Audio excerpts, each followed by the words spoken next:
수업하겠습니다. 안녕하세요. 예, 반갑습니다. 예. 자, 공부하느라고 고생 많으시고 힘내가지고 또 힘차게 출발해 보도록 합시다. 자, 오늘 건축법 요약집 111페이지 보겠는데요. 대수선을 살펴보도록 하죠. 오늘 건축법 쪽에서 정리를 해 나가도록 하겠습니다.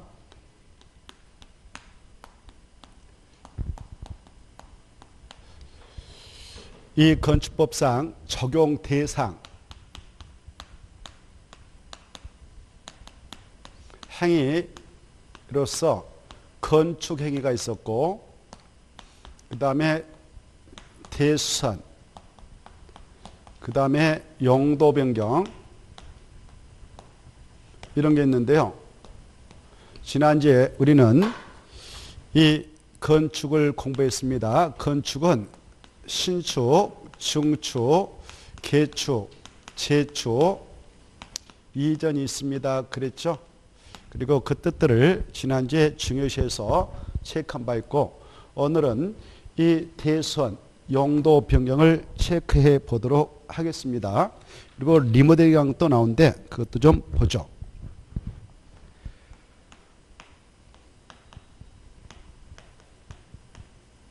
자, 이 대수선은 크게 고치는 행위로서 대수선을 하게 될 때는 허가받을 건 허가받아야 되고 신고할 건 신고해야 됩니다.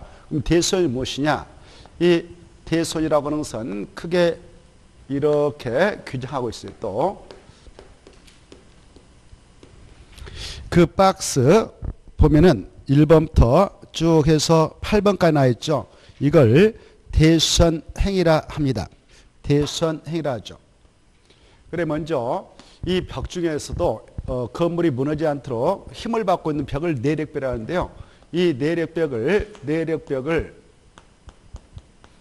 없는 거 더 만들어서 넣는다. 이걸 증설합니다. 증설할 때도 바로 대수선되는 것이고요. 이때 내력벽 면적이 얼마가 됐든 불문하고 1제곱미터만 증설해도 대수선되고요. 있었던 내력벽을 빼낸다, 부신다. 이걸 해체를 합니다. 해체할 때도 대수선돼요. 그런데요, 그 내력벽을 바로 크게 고치는 수선한다. 수선. 그리고 변경을 한다. 이렇게 내력벽의 벽면적을 수선하고 변경할 때에는 최소한도 바로 그 면적 30제곱미터 이상을 건드려야 돼요. 그럴 때만 대수선이라 하죠. 그래서 벽면적, 내력벽입니다. 내력벽의 벽면적을 10제곱미터만 수선했다, 변경했다, 그러면 대수선 아니에요. 일반 수선이니까 법적으로 규제받지 않고 그냥 편하게 하는 것입니다. 20제곱미터 그것도 그냥 일반 수선이니까 바로 규제받지 않아요. 그런데 30제곱미터 이상 수선 또는 변경하면 그 자체가 대수선이 되어서 허가받을 건 허가받고 신고할 건 신고하도록 규제받습니다. 이걸 잘 이해해 두시기 바랍니다. 그러면 왜 10도 아니고 20도 아니고 30도냐? 왜 30부터 그렇게 규제를 하느냐? 이 건축법은 단순해요. 대수는 세자니까 그렇다. 이렇게. 대수는 세자니까 30제곱미터 이상부터 그렇다. 단순하니까 이렇게. 여러 가지 복잡하게 생각할 거 없습니다. 간단하게 외울 때는 그렇구나 이렇게 하면서 체크하면 돼요. 그 다음에 자, 이 기둥, 그 다음에 지붕틀 이런 게 있지 않습니까? 이게 바로 주요 구조물을 구성하고 있는 건데, 여기에서 여러분은 이해할 거예요. 이 내력벽에 됐든 기가 됐든 보가 됐든 지가 됐든 앞에는 1이 숨어 있어요. 그러면 기둥 1개, 포 1개, 지붕틀 1개 이 말이에요. 이성은 자유고요. 자, 그래 한글 앞에는 아라비아 숫자 1이 숨어 있다 이렇게 생각하세요. 1은 써도 되고 안 써도 돼요. 그래 여러분이 이렇게 1란만 안 쓰고 그냥 단위 앞에 1이 안 써졌다. 그래도 1제곱미터다 이렇게 생각하면 돼요. 1제곱미터. 알겠죠? 제곱미터 이렇게만 표시되어 있어도 여러분이 이제 공연 중사인 중개업자가 되어서 활동한다. 그러면 토지에 대한 물건이 나왔다. 그럴 때 가장 먼저 체크할 것이 토지용객 확인사하고 토지대장이거든요. 그때 토지대장 보면 그 땅에 개별 공시가 써졌어요. 개별 공시가. 거기 보면 개별 공시가가 이렇게 제곱미터 얼마다, 뭐 30만 원이다, 300만 원이다 이렇게 써졌거든요. 근데 이 제곱미터당 지금 1제곱미터란 말이에요. 1제곱미터당 30만 원이다 이렇게 알겠죠? 한 평이 아니라 1제곱미터다 이거. 그래 한글 앞에는 1을 써도 되고 안 써도 되고 단위 앞에도 1을 써도 되고 안 써도 된다. 우리가 이 지폐 있잖아요. 10,000원짜리니 그리고 1,000원짜리니 이런 지폐를 보시면 한글 앞에 1이 안 써졌어 이렇게. 그러하더라도 이것은 1만 원이다 우리가 이렇게 하는 겁니다. 이렇게. 그래서 이걸 알아주시고, 그래서 여기 바로 기둥을 증설하고 해체하고 볼을 증설하고 해체하고 지붕틀을 증설하고 해체할 때는 한 개만 해도 대손이다 이렇게 생각하면 돼요. 이해되죠?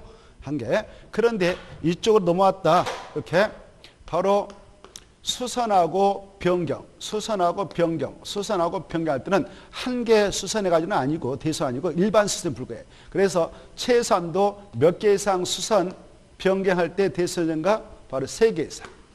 이것도 어때요? 대손은 세자니까 3, 3으로 나오잖아요. 수선과 변경은 최소한도 몇 개 이상 수선 변경할 대손이니까 3개 이상, 3개 이상, 3개 이상 이렇게 좀 이해하시고 나머지 이제 그대로 읽어서 이해하면 돼요. 바로 방하벽, 방하 구획을 위한 바다, 방하 구획을 위한 벽을 증설, 해체, 수선, 변경하면 다 대손.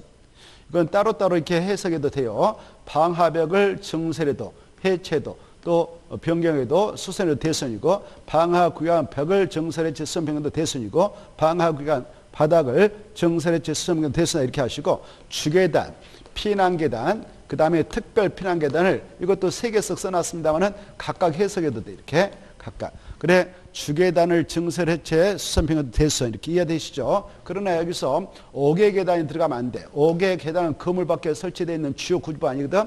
5개 계단이니 또 5개 특별 피난계단이 이런 건물 밖에 있는 것들은 여기에 나오면 대손이 될 수 없어요. 특별 피난계단 이런 것들은 여기에 나오지 않잖아요. 이걸 취하면 돼. 이런 걸 써놓고 이것도 대손이다. 그럼 틀겠어. 주계단, 피난계단, 특별 피난계단을 증설해체 수선 변경 대손이다. 이렇게 이해를 하면서 체크를 하시면 좋겠고, 그 다음에 거기 보시면은 바로 이 주택이 8가지가 있거든요. 주택 이름이 8가지가 있습니다. 이렇게 주택이라고 하는 거, 주택은 그 구조에 따라 일단 소유권이 구조적으로 하나만 있다. 그 건축물 내에 그러면 단독택이라고 그 구분 소유권이 하나의 주택 건축물 2개 있다. 그러면 2개 이상 있다면 공동택이라고 하죠. 그리고 이 단독택이라고 하는 것은 다시 그 유형에 따라 4가지로 또 분류되죠. 이렇게 단독택, 그 다음에 다중주택, 그 다음에 다가구주택,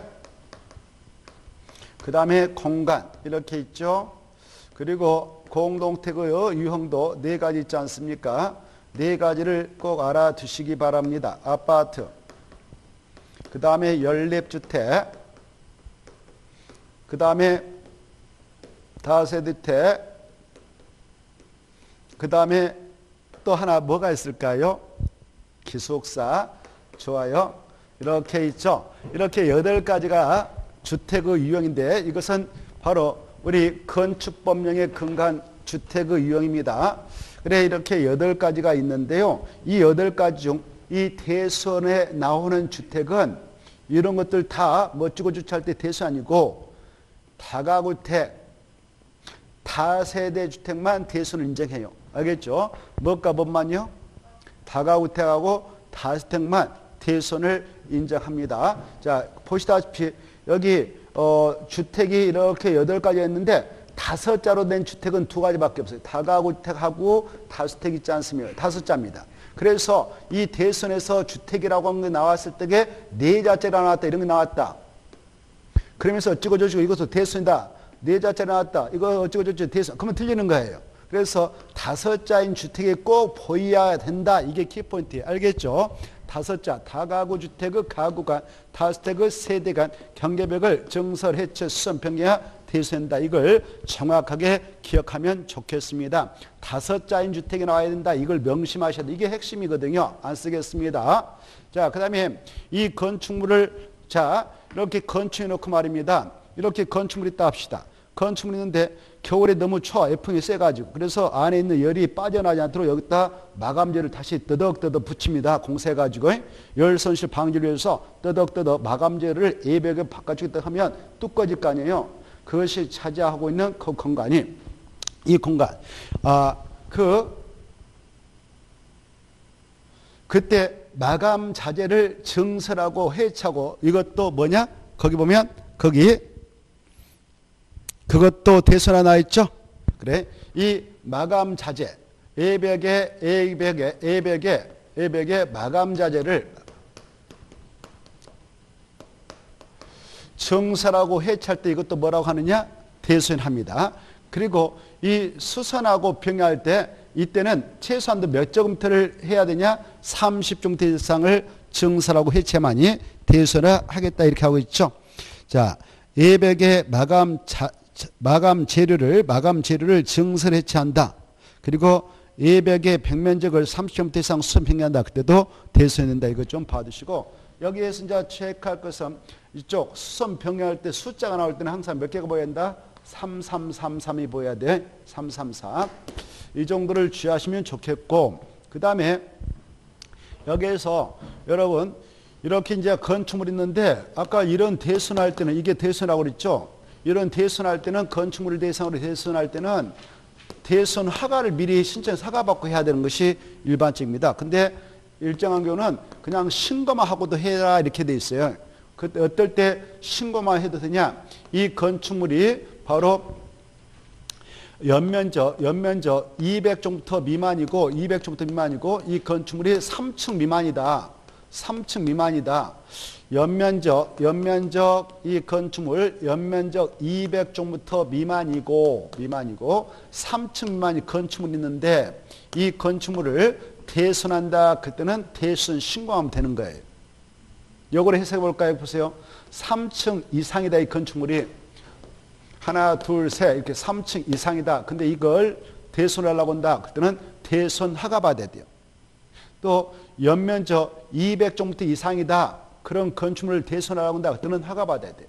연면적 200제곱미터 미만이고 3층 미만인 건축물의 대손만 신고 대상이고요. 그리고 이 건축물의 주요 구조부의 해체가 없는 등 바로 이 수선이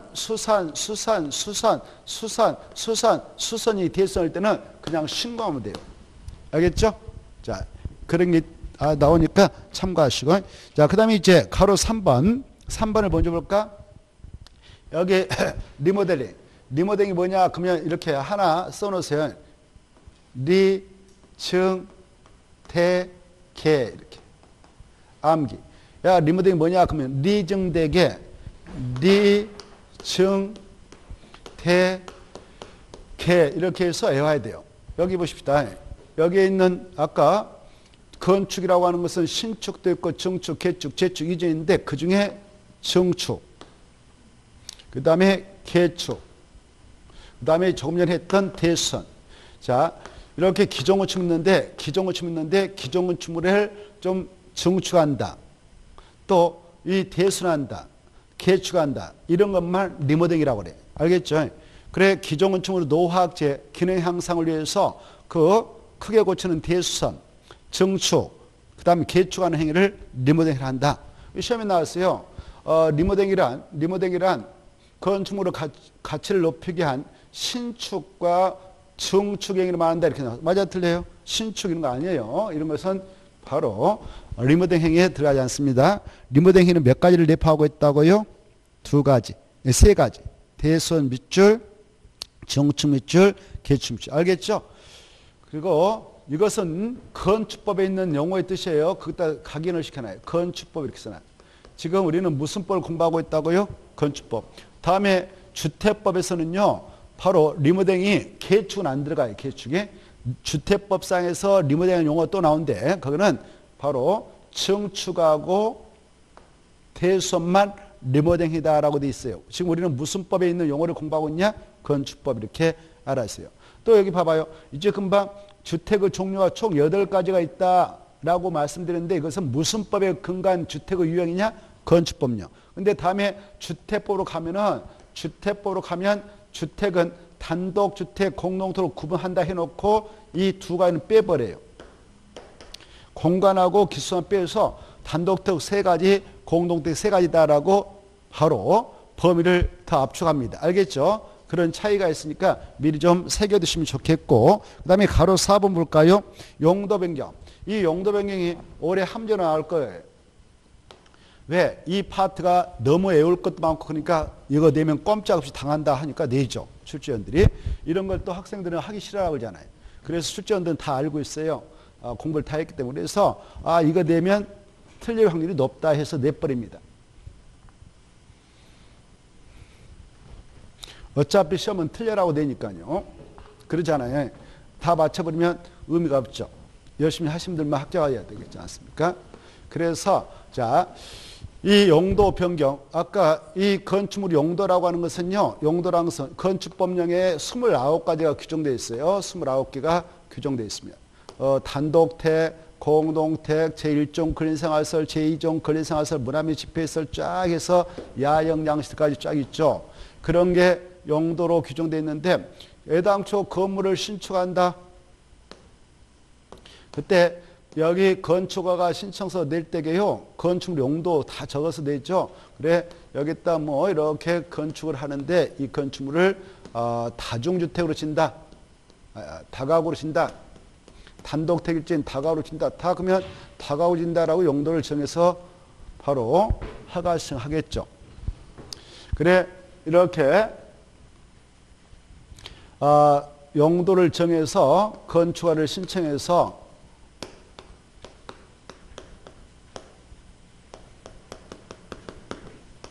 건축가 신청서 제출해 가지고 허가권자에게 허가를 받았다 합시다. 건축가를 받았다면 이제 착공에 들어갑니다. 이때 건축가 받고 나서 착공에 들어갈 때 해는 바로 건축가 떨어지면 몇 년에 들어가야 되는가? 혹시 아신 분? 건축가 받았다. 허가 떨어졌다. 그러면 몇 년 이내에 착공에 들어야 되는가? 2년. 정당한 사였으면 1년 착수에 연장받을 수 있다. 다만 공장은 규모가 크니까 3년까지 봐준다. 이런 것들이 떠올랐으면 좋겠어요. 아무튼 그렇다 치고 이렇게 착공하고 이제 공사 들어갔어요. 이렇게 완료했어요. 벌써 완성했다. 공사가 완료되면 바로 이거 사용할 때 이거 신청하죠. 사용 승인을 신청해서 허가권자에게. 그래 사용 승인 신청에 따르면 7일 내에 검사해요. 그래서 합격했다. 바로 설계 도서대로 공사 진행해서 안전하게 공사 끝냈다. 그러면 합격하면 사용하세요라고 사용 승인서를 교부해 주고요. 그래 이제 교부하면 우리는 사용할 수 있고 사용하게 할 수 있는 건데요. 이때 사용 승인서를 교부해 줬던 이 허가권자인 이 건축물이 있는 장소가 세종시다 그러면 특별자치장이 여기 땅에 건축물이 제주도에 그러면 특별자치도사가 이 두 간데는요 기초자치단체가 아직 없어요. 기초자치단체가 없습니다. 세종특별자치시, 제주특별자치원은 기초자치단시, 군, 구가 없다 이 말이에요. 알겠죠? 아직 인구수가 세종특별자치시는 30만 명이요. 왔다 갔다 하죠. 제주특별자치도 얼마 안 돼요. 그래서 여기를 기초자치단체 줄 그런 상황이 아니기 때문에 여기 제주도도 특별자치도인 제주도도 서귀포시가 있고 제주시가 있는 그 행정시에 불과하지 자치시가 아니란 말이에요. 기초자치단체 아니에요.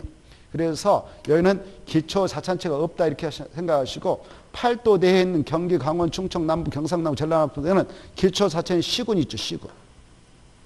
서울특별시 6대 광시에는 자치구가 있어요. 이렇게 이런 것들을 기초자치단체라고 하죠. 그래서 기초자치단체가 있는 장소는 시장이, 군수가, 자치구 구청장이 이 시군과 없는 여기에서는 이 광역자치단체 이분들이 이렇게 사용 승인서를 주고 이 건축물에 대한 여러 가지 그 내역, 누가 소유자는 누구다, 이용 상태 뭐다 이런 내용을 기재해서 보관합니다. 그걸 건축물 대장이라고 그래. 뭐라고 한다고요? 건축물 대장을 바로 여러 가지 사항을 기재해서 넣습니다. 이걸 등록한다고 하는데 여기 봐봐. 그래 건축물 대장은 누가 이렇게 기재해서 보관하는가 이거 아셔야 돼요. 누가 기재해서 보관하고 있다고? 특별자치장, 특별자도사, 시장, 군수, 자치구청장 알겠죠? 이걸 다 머리에 넣어놔요. 그래 건축물 대장은 이네들이 가지고 있어. 그래서 이네들이 건축물 대장에다 이거 신규로 딱 등록한단 말이에요. 여기 봐봐. 여기 건축물 대장에다 기록해 들어가는 것을 뭐라고 하냐? 등록이라고 뭐라고 한다고? 등록. 여러분이 그 부동산 등기법상 등기사항 증명서, 그 등기사항 전부증명서 이런 거 공부했죠. 과거에는 등기부 그랬는데 이 등기사항 전부증명서 기록해 넣은 것을 등기라고 등기. 뭐라고 한다고? 등기. 여기 대장에다 기록한 것을 뭐라고 한다고? 등록. 그냥 참고로 들어주세요. 이렇게 이제 처음으로 기재했으니까 신규 등록이라고 그래.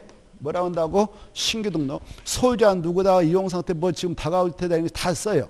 건폐율 얼마, 적용된 건축물다, 대지 면적 얼마다 다 쓰거든.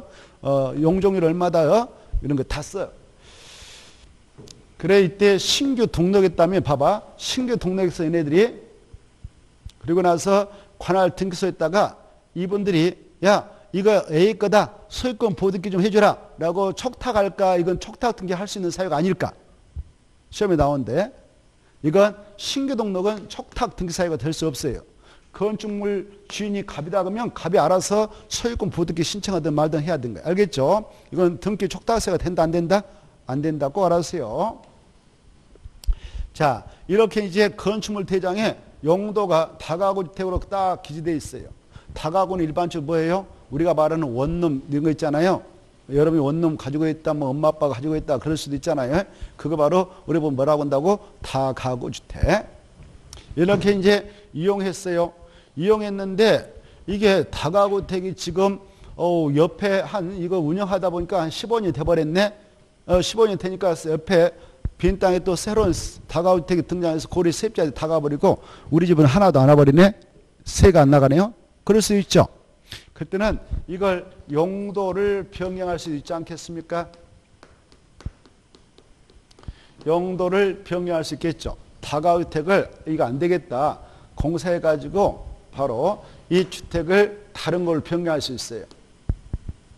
다른 걸로. 뭐 이걸 뭘로 할까? 그 수련시설로 한다든가 아니면 종교시설로 한다든가 뭐 알아서 할 수도 있겠습니다만은 이렇게 용도를 변경할 수 있습니다. 그때 이렇게 바꾸는 것을 용도 변경이라고 해요. 알겠죠? 이때 용도 변경할 때 과연 신고를 하고 할까? 허가를 받을까?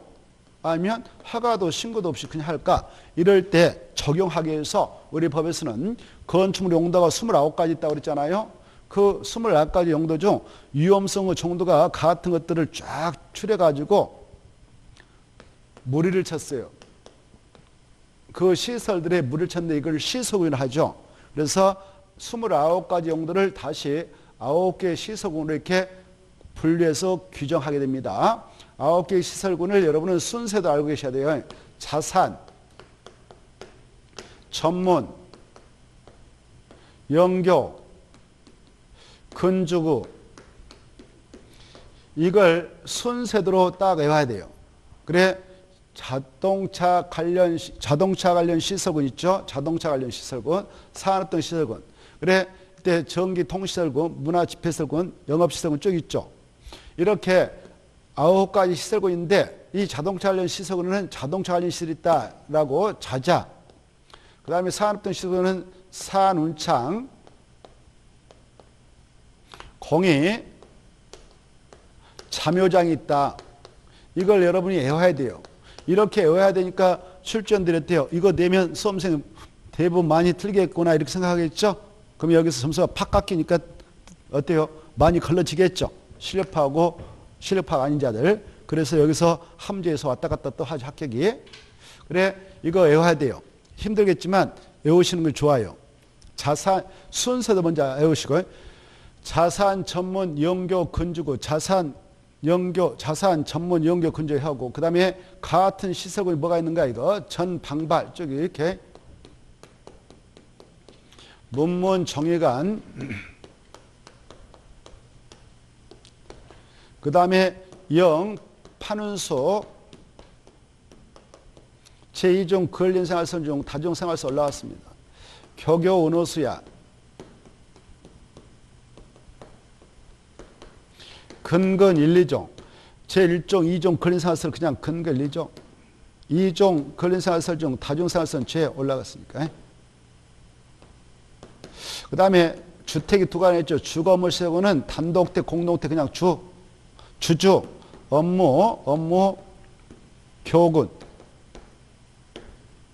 그동 해서 이걸 먼저 외워야 됩니다. 그리고 위에 있는 시설군일수록 상위 시설군을 하죠. 위에서 일상자 위에 있는 시설군에서 상위 시설군 밑으로 가면 갈수록 밑에 아래 하자에서 하위 시설군을 하죠. 하위 시설군을 하죠.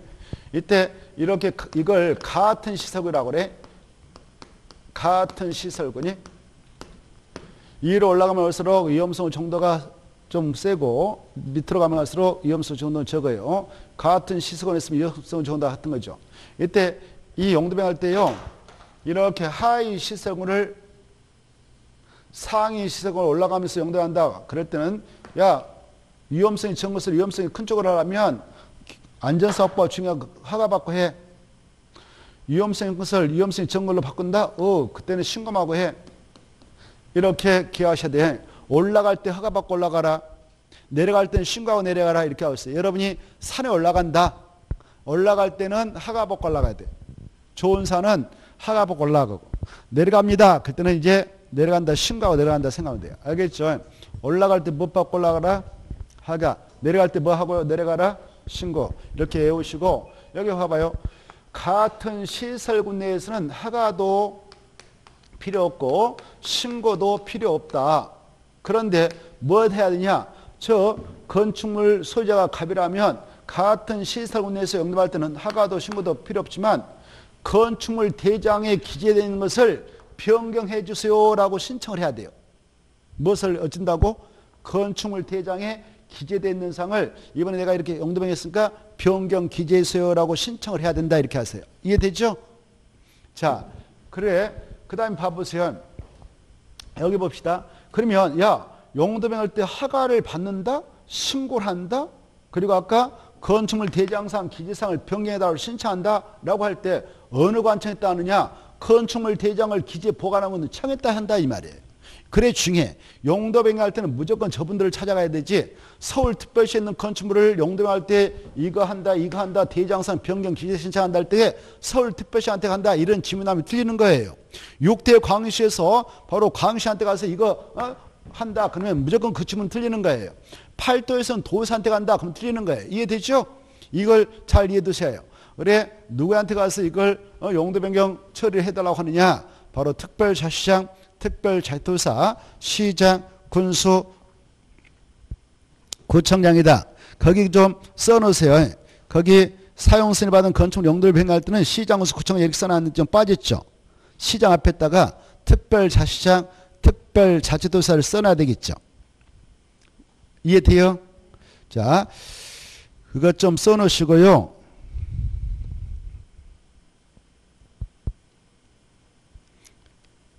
그 다음에 이거 잘 봐두셔야 됩니다. 그런데요, 이런 경우도 있어요. 여기 아까 29가지 용도가 있다고 그랬죠? 여기 보세요. 아까 안 지웠나? 지워버렸네. 아까 1호에 단독택이 4가지 있었잖아요. 단독택은 또 4가지 있습니다. 아까 했죠. 이렇게 단독주택, 다중주택, 다가구주택, 공간이 있습니다. 공동택도 4가지가 있습니다. 아파트, 연립, 다세대, 기숙사 이런 게 있었잖아요. 이때 이것 보러 1호, 2호, 그 다음에 제1종 근린생활 3호 이런 게 나오거든요. 이때 이걸 이렇게 하면 같은 호라고 그래. 같은 호. 뭐라 한다고? 같은 호. 이렇게 해도 같은 호. 그래서 여기 봐봐요. 여러분이 다가구택을 다중택으로 바꾼다. 그럴 때는요. 용도 변경할 때 허가도 신고도 필요 없고 건축물 대장상 기재사항을 변경해달라고 신청도 할 필요 없어요. 그냥 바꿔서 쓰면 돼요. 알겠죠?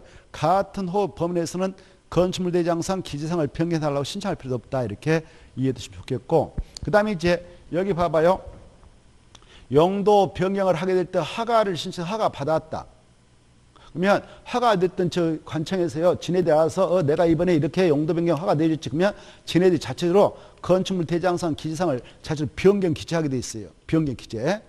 그래서 건축주가 갑인데 갑이 가서 또 관청했다. 건축물 대장상 기재사항을 변경 기재했어요라고 신청할 필요 없다는 거야. 따로.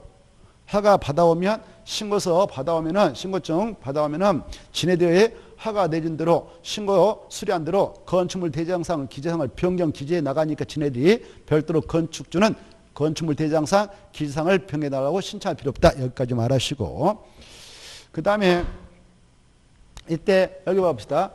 허가를 받았던 신고를 하였던 허가받았던 것이든 신고했던 것이든 용도 변경하고자 하는 바닥면적계가 100제곱미터 이상이다. 100제곱미터 이상이다.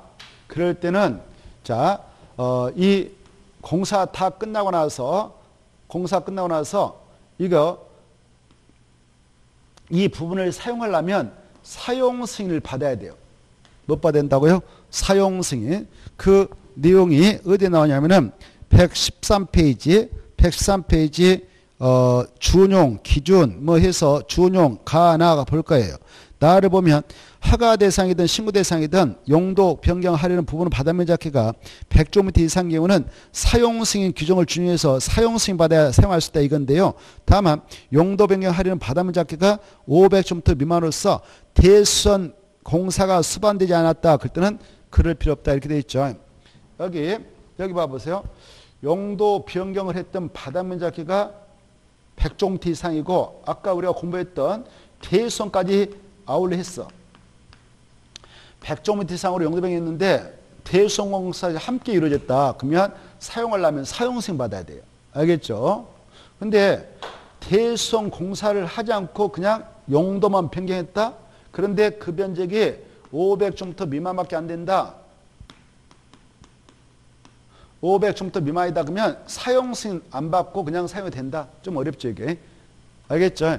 몇 제곱미터 미만이면? 500제곱미터. 용도 변경하게 된 바닥면적계가 500제곱미터 미만인데 대송사가 진행되지 않았다. 그러면 사용승인 안 받고 그냥 사용이 돼요. 500제곱미터면 평수 말하면 약 150평 미만이에요. 아무튼 자, 그 다음에 가번을 좀 봅시다. 이때 일때만 여기요. 허가 대상일 때만 허가 대상 아까 하위설건을 상위설 용도변한 것이 허가 대상이었죠. 그래 허가 대상이 끊일 때만 용도 변경을 하려고 하는데 이 바닥면적 합계가 용도 변경을 하려고 하는데 바닥면적 합계가 500제곱미터 이상이다. 그럴 때는 아무에게나 설계 맡기면 안 되고 용도 변경 설계를 건축사가 해줘야 돼요. 건축사. 용도 변경에 따른 안전성 확보하기 위해서. 그래 건축사에 한 설계 규정을 적용합니다. 그래 건축사가 용도 변경 설계를 해서 도장 찍어서 그놈 첨부해서 용도 변경 허가를 신청해야 허가 내주겠다 이렇게 하고 있어요. 그 내용이 가번이에요.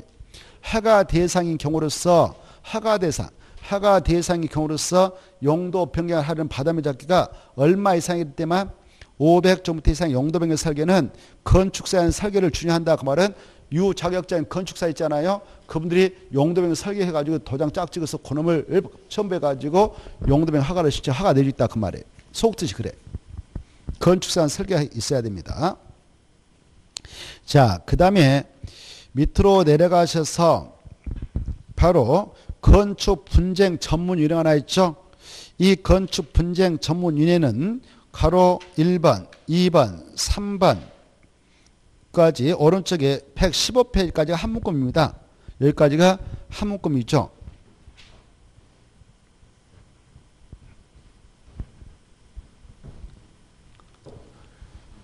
자, 아까 이 건축물을 건축가 받아서 갑이라는 사람이 건축을 한다 가정합시다. 그때 이 대지에다 건축을 하게 될 때 때로는 이게 한 30층 건물이라고 가정합시다. 30짜리 건물을 지겠다라고 갑이 허가받아 건물 지는 건축주가 되었고, 이때 건축주가 이거 건축할 때에 막 하는 거 아니죠? 유자격자인 건축사에 가서 설계도서 받아왔을 거란 말이에요. 설계도서 만들어준 친구를 설계자라고 해요. 설계자. 건축사 같은 친구를. 설계자가 설계도서 갑이 의뢰해서 돈 받고 뭐 해줬겠죠. 그럼 갑이 그걸 받아왔어. 받아와가지고 그걸 첨부해서 건축 허가권자에게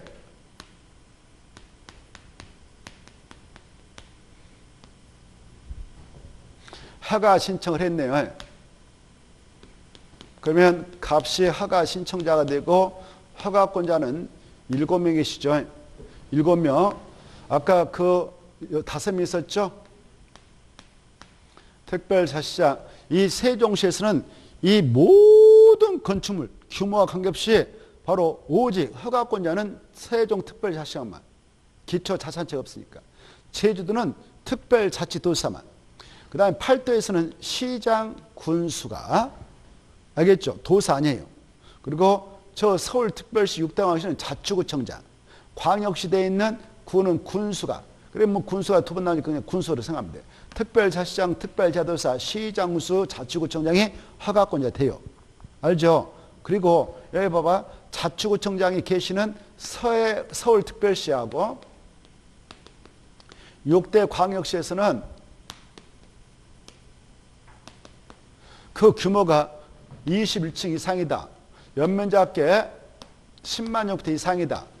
그 다음에 연면적 10분의 3 이상의 증축을 통해서 21층 이상 증축 10만 평대 이상의 증축하려고 한다. 그때는 구청장한테 허가받으러 가는 게 아니라 특별시는 특별시야, 광역시는 광역시에 허가받아라. 이렇게 해서 이원화되어 있거든요. 아무튼 여기 봐봐. 이런 애들이 허가권자인데 이 허가권자하고 허가 신청자가 있었어요. 그래서 이제 봐보세요. 이 친구가 오케이 해서 허가를 내줬어요. 그러면 이 친구 여기 봐봐. 갑이라는 사람은 건축주로서 지가 공사하겠어? 업자한테 돈 주고 맡기겠어? 돈 주고 맡겨요. 그래 이 여러분이 갑이라고 가지고 이걸 어떻게 30짜리 건물 지겠어? 그래서 돈 주고 맡겨요. 돈 주고 맡겼다. 공사 맡았다. 뭐 30짜리 공사 대금 줄 테니까 예쁘게 설계도서 줘가지고 이거 가지고 좀 30억짜리 공사 좀 해주세요 해서 계약서 써가지고 공사 맡기죠. 업자들한테. 그러면 그 업자가 이제 공사를 해줘요. 그 자를 공사 시공자라 하죠. 근데 이제 공사 시공자는 계약대로 이제 공사해서 바로 이 설계도서대로 공사해가지고 설계가의 도서도 공사 진행해서 끝났다. 끝나면 다시 건축자는 인도해 주겠죠? 금을 지고. 이때 이 시공자한테 30억짜리 공사 맡았을 때 돈 벌라고 맡은 거에 지금,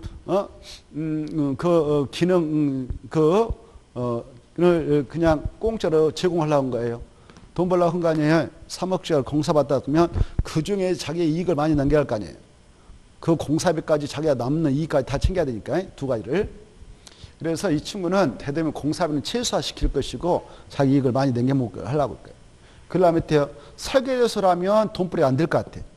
그래서 건축주 잘 몰라. 도면도 모르고 그래서 그 건자의 내역도 모르고. 그래서 공사 시공한 사람이 바로 30개월 공사 맡았지만 장난쳐버릴 수가 있어. 설계 도서에는 기둥 하나 밟을 때 철근 지름 100mm짜리 100개 넣으라 그랬는데 한 90개 만들고 빼먹었어. 그러면 자기가 이익이 남잖아요. 그래서 부시공사하면 이거 이렇게 인도에서 줬다 공사 끝나고 그러면 건축자 손해본 거 아니에요. 그래서 바로 이때는 야, 너 장난치면 안 돼 해서 건축주가 유자격증 건축사 같은 친구를 감독관을 보내요. 그 자를 공사감지하라 해요. 뭐라고 한다고? 공사감지자. 이 공사감지자는 이렇게 건축주가 일반적으로 지정하고 규모가 적은 것은 이 건축주가 또 자가 시공할 수 있는 것들이 있어. 조그마한 집들이. 그런 것들 또 허가권자가 공사감지를 지정하는데 아무튼 일반적으로 건축주가 이렇게 감지를 지정해서 보냅니다. 그러면 이 사람은 감독관이 돼. 감독관. 그래 이제 봐보세요. 하나의 건축물로 건축공사 진행할 때는 이 건축공사가 진행할 4명이 관여해요. 건축주, 설계자, 그 다음에 공사 시공자, 공사 감자 이렇게 4명이 관여하는데 이네들을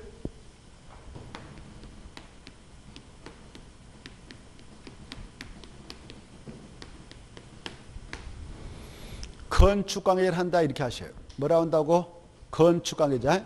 일을 하셔야 돼. 여기 봐봐. 다시 건축 관계자는 몇 명을 말한다고? 4명. 누구누구? 설계자, 건축주, 공사 시공자, 공사 감자다. 이 친구는 아니다요. 이 친구는 아니다. 알겠죠? 이자는 건축 관계자 아니에요. 자, 이때 건축 관계자 봐보세요. 여기 잘 들어봐요. 흐름을. 여기 봐봐요. 자, 이때 공사를 진행하고 있는데 이 시공자 지금 30억짜리 공사를 맡아가지고 하고 있잖아요. 이때 공사할 때 무슨 도면들을 해야 돼? 설계 도서들을.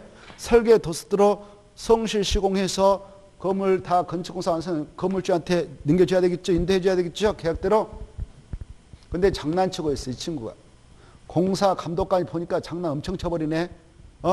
그래서 이때 위반된 사실이 발견됐어요. 여기 보십시다.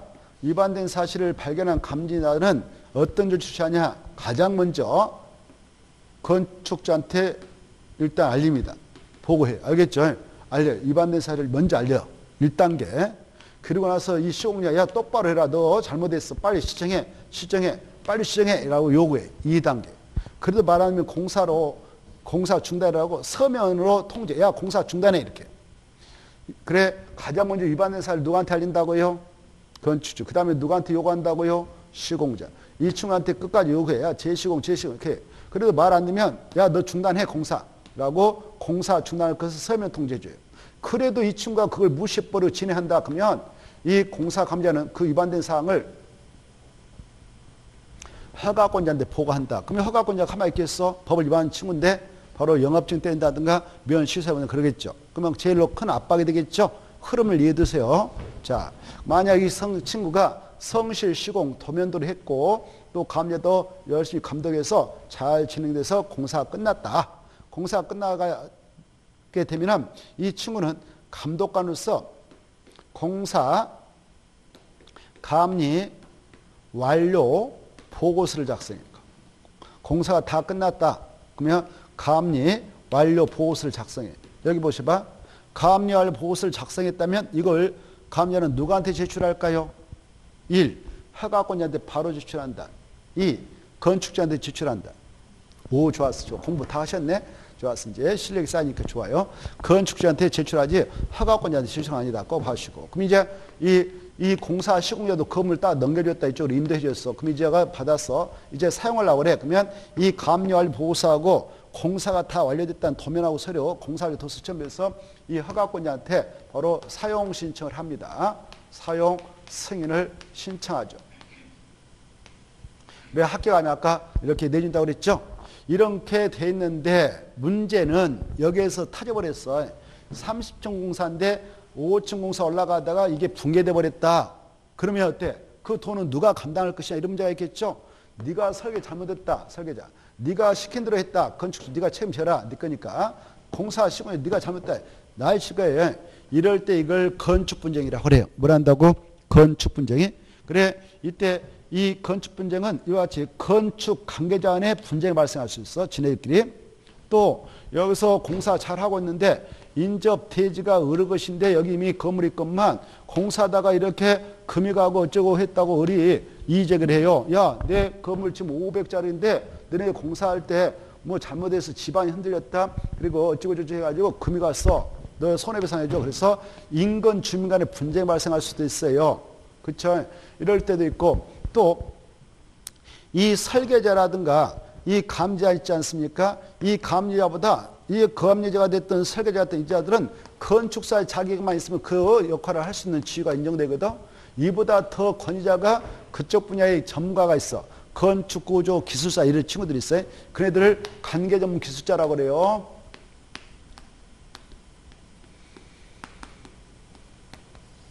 그래 이 설계자가 잘 모르겠다 하면 이분한테 협력을 받아서 일 처리해요. 또 이자도 잘 감독하면서 잘 모르겠다 감리자. 그러면 자기도 이 전문가들한테 가서 도움을 받아서 일 처리합니다. 이렇게 협력하는 자를 관계전문 기술자 하는데 이때 이쪽에서 이렇게 친구가 이렇게 할 수도 있고 이쪽에 또 해서 서로 이렇게 자문을 구해서 일 처리하거든. 설계자, 감리자. 그때 이 친구가 시킨 대로 해서 설계했다.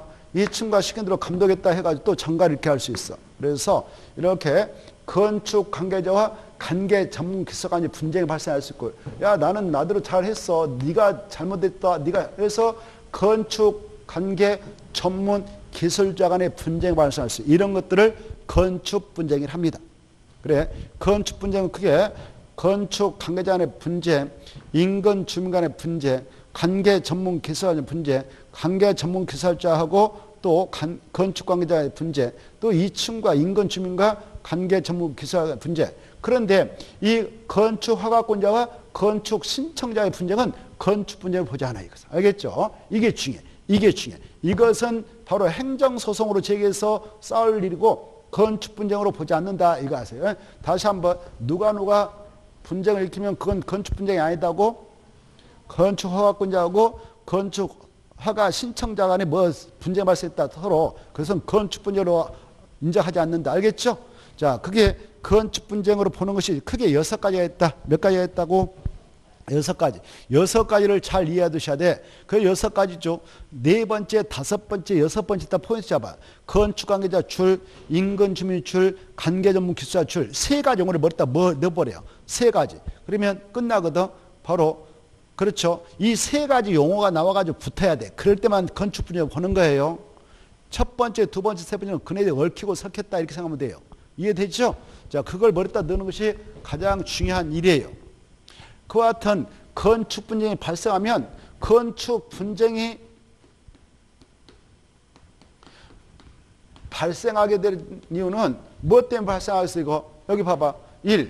그냥 감정이 상해서 발생할 것이다. 2. 돈 문제가 결부돼서 발생했다. 뭐예요? 돈이 돈. 이 돈을 누가 낼 것이냐 이겁니다. 알겠죠? 이렇게 공사하다 인근은 건물에 금을 가게 했다. 아까 5층까지 집을 짓다가 이게 5층까지 들어갔던 돈이 10억인데 10억을 누가 낼 것이냐 이런 문제겠죠. 이런 돈 문제란 말이에요. 돈 문제. 이런 것 돈 문제는 가장 좋은 것이 당사자 합의를 하는 가장 좋은 거예요. 내가 잘못했으면 내가 얼마 줄 테니까 그렇게 하고 합의서 써버리자. 그러면 끝나는 거 아닙니까? 그렇죠? 근데 당사자 간에 합의하면 좋은데 합의가 이루어지지 않으니까 문제가 되는 거예요. 그때 합의가 이루어지지 않으면 어떻게 해야 되겠어? 건축 분쟁 발생할 때 제3자 힘을 빌려서 최종 결정을 봐야 되겠죠. 그때 결정을 볼 때는요, 손해배상 청구를 해서 법원에다가 소송을 제기할 수 있어. 법원에다가 소송을 제기해서 손해배상 청구 소송을 제기해서 법원에서 결정해주면 판결 나면 그대로 따르면 되겠죠. 근데요, 이 법원이라는 조직은 1심도 있고 지방법원, 2심 고등법원도 있고 3심 대법원도 있죠. 여기서 불법은 2심으로 가고 2심에서 불법은 3심까지 해야 돼요. 날 새버립니다. 이런 민사소송 제기하면 언제 끝날지 몰라요. 또 연기 막 엄청난 시간이 걸려요. 비용도 엄청 들어가고 정신 나가버려요. 건축공사 하다가 이렇게 소송에 휘말려보면 날 샌단 말이에요. 그래서 이걸 하는 것은 자유예요. 건축 분쟁을 좀 일으키고 있는 자들이 이렇게 하는 건 자유지만, 야 이러고 하면은 소송비도 많이 들어가고 시간도 언제 끝날지 모르니까 너네들이 원한다면 이 조직을 이용해라. 건축 분쟁 전문위원회를 그 국토교통부에 설치해서 운영할 테니까 오히려 오고 싶으면 와라. 그리고 여기서 그 내용을 정해주면 다른 것은 너네 자유다. 이렇게 하고 있어요. 알겠죠? 여기다 하면은 돈도 안 들어가. 거의 비용도 안 들어가고 기간도 단축돼요. 금방 끝나버려요. 그래 이걸 이용하는 것은 자유입니다. 그걸 건축 분쟁 전문위원회를 하죠. 자, 여기서 시험 공부를 알 거야. 건축 분쟁 전문위원회는 지금 법적으로 어디에 설치해서 운영하고 있냐? 국토교통부에만. 국토교통부 여기 있죠? 그래, 국토교통부에만 있다. 알았어요. 알겠죠? 두 번째. 그러면 이 위원회에서 이것저것 다 분쟁을 처리하는 게 아니다. 아까 6가지가 그 주된 대상이다. 이거 아니면 오지 말라 이렇게 하고 있어요. 알겠죠? 6가지를 꼭 기억하셔야 돼요. 이 건은 가서 분쟁 조정을 받을 수 있어 없어? 없어. 이게 중요해. 알겠죠? 그 다음에 야, 이 위원회에다가 사건 당사자가 바로 그 아까 여기 가바고리 사건 당사자라고 가정해봐. 또 아까 여기 아무튼 사건 당사자 분쟁이 발생해 합의하다가 안 됐어. 야 우리 둘이 답 없다. 그냥 여기 둘이 가서 합의로 여기다 신청서 내고 왔어요. 봐봐요. 둘이가 야 여기다 내 가지고 우리가 답 구하자. 둘이가 합의로 갖다 신청 내고 올 수 있어. 이걸 재정신청이라고 그래. 뭐라고 한다고? 그래 재정신청. 여기 봐봐요. 또 하나. 여기 봐봐요. 여기 봐봐. 이렇게 둘이 합의 보다가 혼자 성질해가지고 픽 가버렸어요. 신청 들고. 사건 당사 일방이 가서 여기다 신청 내고 왔다. 이걸 조정시체라고 그래. 용어가 다르단 말이에요. 이해돼요? 자, 재정신청은 합의로 갖다 낸 거다. 조정신청은 사건 당사 일방이 갖다 내고 온 거다. 알겠죠? 이렇게 두 가정으로 쓰는데 이때 조정신청서가 들어갔다. 그러면 여기 봐봐요. 이 안에 조그마한 조정위원회가 또 구성돼. 재정신청서가 들어갔다 그럼 재정위원회가 구성돼. 이때 조정위원회는 몇 명 위원으로 구성되냐? 3명. 재정위원회는 몇 명으로 구성되냐? 5명. 이 수치를 암기해야 돼. 알겠죠? 알겠나요? 다시 조정위원회 몇 명? 3명. 재정은 5명. 거기 나와있죠. 가로 2번에. 가로 2번에 동그라미 2번 나오니까 분쟁위원회 구성에서 동그라미 2번 꼭 받으세요. 자, 이게 시험장에서 헷갈린다 나왔는데 그러면 이렇게 생각해봐. 조정위원회가 몇 명이다고요? 3명. 여러분이 혹시 살아가면서 그 사랑과 전쟁이라는 프로를 보셨나 모르겠어. 보셨나 모르겠는데 가끔 지금 없어진 거 모르겠는데 가끔 한 번씩 어떻게 하다 보면 걸리죠. 그게. 그러면 바로 이 조직이 조정위원회 그 부부간의 갈등이 발생했다 그러면 최종적으로 그 조정위원회 조정받습니다. 조정위원회 위원들 보면 몇 명이든가요? 그때 사랑과 전쟁. 가운데 할아버지 계시고 옆에 아저씨 계시고 옆에 아줌마 3분이 딱 앉아 있었어. 그리고 부부 2명 와서 참석해가지고 이렇게 조정한 거 봤을 거예요. 그걸 조정위라고. 그래서 조정위는 3명으로 구성돼. 이해됐죠? 그 조정 절차 걸칠 때게요. 부부만 둘이 앉혀놓고 하던가요? 동네 사람 다 구경으로 왔던가요? 2명만 앉혀놓게 그걸 비공개로 하는 것을 원칙으로 한다 그래. 알겠죠? 자, 그런데 재정신청은 5명으로 구성한다 이렇게 하세요. 알겠죠? 이때 이 건을 이제 처리할 때는 조정위원회 3명의 전원 출석하고 가반수가 찬성해야 최종 결정돼. 가반수 해봐야 2명이 찬성 끝이죠. 여기 5명이 다 출석하고 5명 중 3명이 찬성하면 끝이에요. 결정난. 그쪽에 이긴 거예요. 이해되죠? 자, 그렇게 해서 최종 결정합니다. 그러면 여기 봐봐. 조정위원회에서 조정신청서 접수해서 그러면 그날부터 며칠 에 끝내야 되냐? 여기 며칠 에 절차를 끝내라고 나와있어. 60일. 재정위원회에서는 며칠 에 끝내야 돼? 60일에 꽃배기가 뭐예요? 120일이죠. 그래서 봐봐. 이제 기억할 때 이렇게 해요. 조정위원회 3명. 아까 1명 이상 갖다 찔러댄 거다. 그리고 3명이다. 60이다. 재정위원회 합의로 갖다 넣은 거다. 신청서. 그리고 5명이다. 120이다. 재정이 항상 수가 크다. 이렇게 정리하면 돼. 어디가 더 크다고? 재정. 이렇게 정리하면 되겠죠? 가로 3번, 1번 꼭 알아주시고 그 다음에 동그라미 2번의 기억 꼭 알아주세요. 조정신청은 해당 사건 당사자가 1명 이상 갖다 신청 내고 재정신청은 해당 사건 당사자가 합의로 갖다 내는 것이다. 그 다음에 오른쪽으로 밑으로 내려가셔서 조정위원회는 사건 당사자에게 그 조정안을 기간 내 아까 60일 그 기간 내 작성해서 제시하고요. 사건 당사자는 며칠 내 수혈합을 알려주냐? 15일.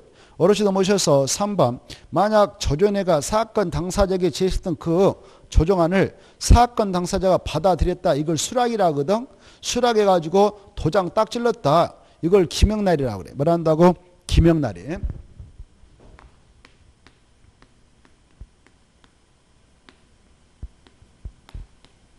여러분 시험에는 안 나오지만 이제 중개사 해보려면 알아뒀으면 좋겠어요. 뭐 문서 같은 거 읽을 때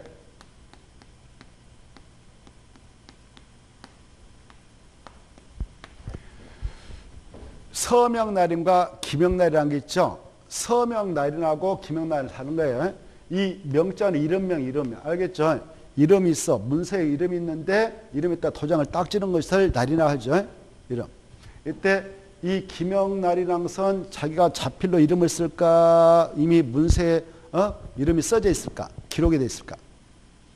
오, 그래. 이름이 이미 기록돼 있다 그 말이에요. 바로 인쇄 딱 뽑았어. 그러면 이름은 기록돼 있죠? 그렇죠? 거기다 도장만 찍는 것을 기명날인. 서명은 쓸서예요. 이름을 쓸서. 뭐라 한다고? 자필로 쓰는 거예요. 이해되죠? 자, 서명날은 뭐다고? 자필로 써가지고 이름 쓰고 도장 찍는 거다. 이렇게. 그 정도는 중개사 해물랑 알아두셔라 그 말이에요. 상식으로. 알겠죠? 자, 그래 여기 보면 기명날인 한다 이렇게 돼 있죠. 이제 4번 중요패. 당사자가 만약 조정안을 수락하고 조정서에 기명날인했다. 그러면 당사자 내 조정서와 거기다 당사자 내 조정서와 동일한 내용은 합의가 성립되고 간주된다 이거. 이미 합의가 성립되고 간주됩니다. 근데 시험이 나왔어. 기명날인하면 재판상 화해가 성립된 본다 이렇게 나왔어. 재판 단위는 무슨 재판상 화해가 성립돼? 그냥 조정서와 동일한 내용은 합의가 성립된 본다 이게 중요하다면 끝으로가 중요. 알겠죠?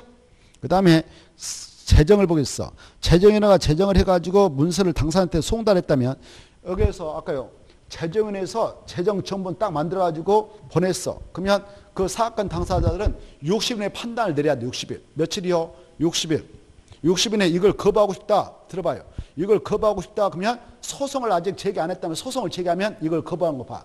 소송을 이미 제기해놨는데 이걸 받아주고 싶다. 그러면 소송을 철회하면 이걸 받아면 간주하는 거예요. 며칠 내에 판단해라고요? 60일. 자, 그래 그거 보시고 만약 그걸 받아들이고 간주가 된다면 마지막에 재정 내용과 동일한 합의가 성립되고 간주된다. 디귿. 이 사건 당사자들이요. 지금 여기다 제출했어. 조정해달라. 근데 이 재정인의 위원이 됐든 조정의 위원 됐든 여기 보면 주로 위원들이 누구냐면은 변호사라든가 뭐 건축사라든가 이런 데 이분들이 주로 여기 활동하고 있거든. 위원으로 위촉받아가지고 또 건축가 그쪽 국장님이라든가 이분들이 위원으로 들어가 있는데 이분들이 그 내용을 싹 다 알 수는 없어요. 전문가가 아니니까. 그래서 얘네들이 위원들이 판단하기 힘든 것들은 전문 기관의 감정과 진단과 시험을 의뢰해요. 그러면 그 기관에 돈 달라고 할 거 아닙니까? 돈 받고 그거 해주니까. 그때 그 감정 진단 시험 병은 누가 낼 것이냐? 여기 위원회에서 낼까? 아니면 사건 당사자 내야 할까? 사건 당사자이 내는 거예요. 이해되죠?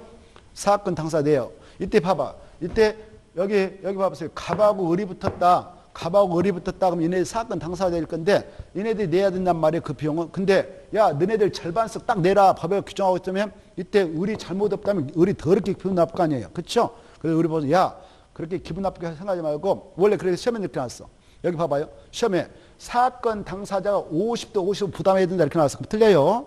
감정 시험 진단면은 사건 당사가 50대 50 비율을 낸다. 그럼 틀리고 합의를 정해 합의로. 뭐로 한다고? 합의.